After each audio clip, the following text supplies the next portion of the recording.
Horas, salam reformanda Masiha Holongan.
Shalom Mamang Inang, selamat pagi seluruh jemaat yang dikasihi Tuhan.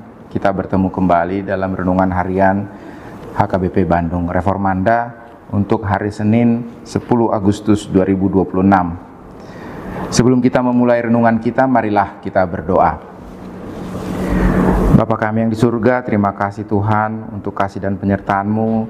Kami pagi ini masih bisa menghirup nafas kehidupan Tuhan hanya karena kasih karunia-Mu Bapa. Bapa, kami mau membaca dan merenungkan firman-Mu untuk hari ini. Kami berdoa Tuhan, agar Kau yang memberikan Roh Kudus-Mu, agar kami bisa memahami apa yang menjadi firman-Mu hari ini dan bisa menjadikannya sebagai bekal panduan dalam kehidupan kami hari ini. Terima kasih Tuhan, kami berdoa di dalam nama anak-Mu Tuhan Yesus Kristus, Juru Selamat kami. Amin. Nats renungan kita untuk hari ini, Senin 10 Agustus 2026, diambil dari Galatia 5 ayat 1. Saya akan membacakannya dalam bahasa Batak dan bahasa Indonesia. Dalam bahasa Batak, asa saut malua hita, ubahen na dipalua Kristusi hita, hot mahamu cong-cong atong, jala unang beolo hamu, patuduhon niauga parhatu banoni. Dalam bahasa Indonesia, supaya kita sungguh-sungguh merdeka, Kristus telah memerdekakan kita. Karena itu, berdirilah teguh dan jangan mau lagi dikenakan kuk perhambaan. Topik untuk hari ini saya ambil adalah merdeka dalam Kristus. Seorang pria membeli seekor burung yang mahal dan cantik, lalu membawanya pulang ke dalam sangkar yang indah. Selama berbulan-bulan, burung itu berada di dalam sangkar. Akhirnya pria itu merasa bersalah. Ia membuka pintu sangkar dan membiarkannya terbuka. Tetapi burung itu yang sudah terbiasa dalam sangkar menolak untuk terbang keluar. Hanya melompat keluar masuk dan kembali ke sangkar yang kecil dan sempit itu. Ilustrasi ini mungkin cocok untuk menggambarkan nats kita hari ini. Surat Paulus kepada jemaat Galatia terkait kondisi jemaat Galatia yang terpengaruh oleh para pengajar palsu, pengikut Yudaisme, yang mengatakan bahwa orang-orang percaya non-Yahudi bahwa iman kepada Yesus saja tidak cukup dan mereka perlu juga mengikuti hukum-hukum perjanjian lama seperti sunat, pantangan makanan maupun terkait hari Sabat. Ketika Paulus mengetahui hal ini, ia sangat sedih dan marah. Ia menulis surat ini sebagai tanggapan untuk hal itu, mengingatkan jemaat Galatia dengan pesan Injil tentang Kristus yang sudah disalibkan dan menyatakan bahwa Kristus telah memerdekakan semua orang-orang percaya dari hukuman, sehingga bukan lagi ketaatan terhadap hukum yang menyelamatkan. Orang Kristen harus selalu mengingat hal ini. Paulus mengingatkan terhadap kuk perbudakan, yaitu jebakan kembali kepada legalisme atau mencoba memperoleh keselamatan melalui ketaatan pada hukum Taurat. Janganlah kita seperti burung pada cerita di awal tadi, yang karena sudah terlalu lama berada dalam sangkar, tidak dapat benar-benar keluar dari sangkar tersebut, meskipun dia sebenarnya sudah merdeka. Legalisme menjadi sangat berbahaya dalam kekristenan karena mengubah iman dari relasi menjadi beban transaksional dan meremehkan karya penebusan Kristus dengan usaha manusia. Legalisme secara tidak langsung menyatakan bahwa pengorbanan Yesus di kayu salib tidak cukup untuk menyelamatkan, sehingga manusia perlu menambahnya dengan perbuatan atau ketaatan hukum tertentu. Akibatnya, legalisme sering menjadi pemicu kesombongan rohani dan penghakiman terhadap sesama. Perumpamaan tentang orang Farisi dan pemungut cukai yang kita bisa baca di Lukas 18 ayat 9-14 adalah contoh paling jelas dari ini. Karena bersandar pada pencapaiannya sendiri, orang Farisi merasa diri lebih benar daripada pemungut cukai yang memang pada zaman dahulu dianggap sangat berdosa.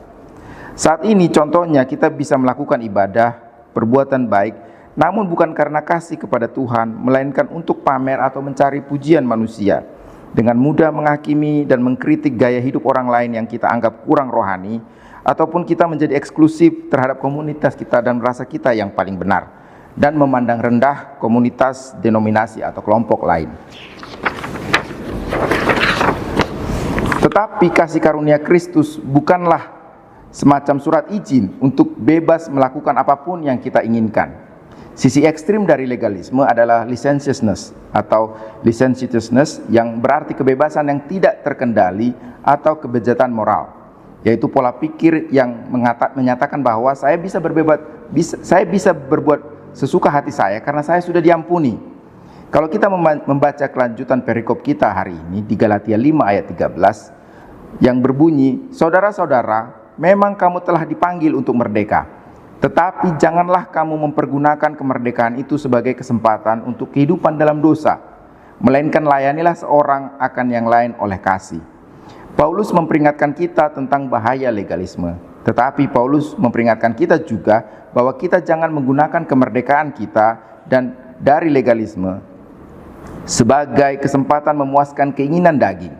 Namun gunakanlah itu untuk mengasihi dan melayani sesama. Lalu sebenarnya apakah merdeka dalam Kristus itu? Kemerdekaan bisa diartikan sebagai kekuatan atau tindakan atau hak untuk bertindak, berbicara, atau berpikir sesuai dengan keinginan kita. Kemerdekaan dalam Kristus, kalau saya boleh menambahkan, adalah kekuatan atau tindakan atau hak untuk bertindak, berbicara, atau berpikir sesuai keinginan Roh. Kristus menyerahkan dirinya untuk membebaskan kita dari legalisme. Kemudian Roh Kudus turun ke diri kita untuk membebaskan kita dari kedagingan, seperti tertulis pada Galatia 5 ayat 16. Maksudku ialah, hiduplah oleh Roh, maka kamu tidak akan menuruti keinginan daging. Roh Kudus memimpin kita bukan untuk memuaskan keinginan daging, tetapi bertindak, berbicara, atau berpikir seperti yang Allah kehendaki. Karena itulah Allah menciptakan kita untuk hidup dalam gambarnya, untuk mengasihi dan melayani Dia. Seperti Yesus yang datang untuk menjalani hidup yang bebas, Dia datang bukan untuk dilayani, tetapi untuk melayani. Dan Dia datang untuk memberikan nyawanya sebagai tebusan bagi banyak orang. Kita dipanggil untuk melayani dan bukan dilayani. Oleh karena itu tetaplah ingat bahwa Yesus telah memerdekakan kita. Kita telah dibebaskan dari hukuman atas kuasa dosa. Kematian Kristus telah membayar semua dosa-dosa kita dan membenarkan kita di hadapan Allah. Karena itu berdirilah teguh pada iman kepada Kristus, karena tidak ada satupun yang mampu selamat hanya karena perbuatan-perbuatan kita sendiri. Jangan mau kembali kepada pandangan legalisme, karena dengan demikian kita mengabaikan karya Kristus yang telah selesai. Karena kini kita telah dimerdekakan dalam Kristus, kita harus memaknai kemerdekaan itu sebagai hidup pelayanan dengan sesama dan melayani sesama dengan penuh kasih, mengampuni orang lain, dan saling peduli satu dengan yang lain. Marilah kita hidup sesuai dengan keinginan Roh. Amin. Mari kita berdoa. Ya Bapa kami yang di sorga, kami bersyukur dan memuji Engkau, karena melalui pengorbanan anak-Mu, Tuhan Yesus Kristus, Engkau telah membebaskan kami dari kuk perbudakan dosa dan kuasa maut. Ampuni kami jika kami masih sering suka kembali pada belenggu masa lalu, kepada ketakutan, kekhawatiran, dan keinginan daging yang menjauhkan kami daripadamu. Kami mohon kuatkan kami dan iman kami, agar kami dapat berdiri teguh dalam kemerdekaan ini. Jangan biarkan hidup kami kembali terikat oleh kuasa dan diperhamba oleh standar dunia.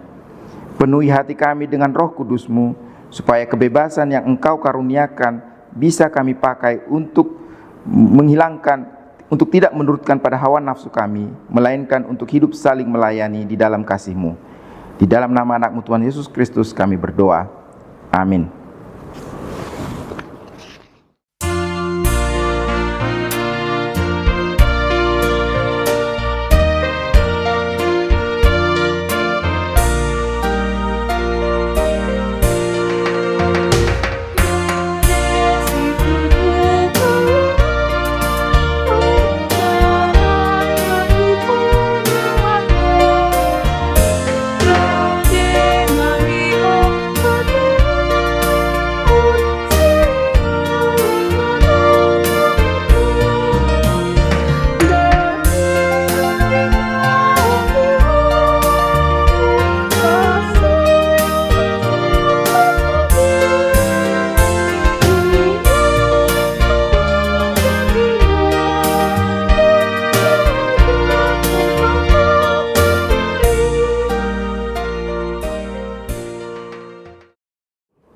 Marilah kita menutup renungan kita hari ini dengan doa yang diajarkan oleh Tuhan Yesus kepada murid-muridnya.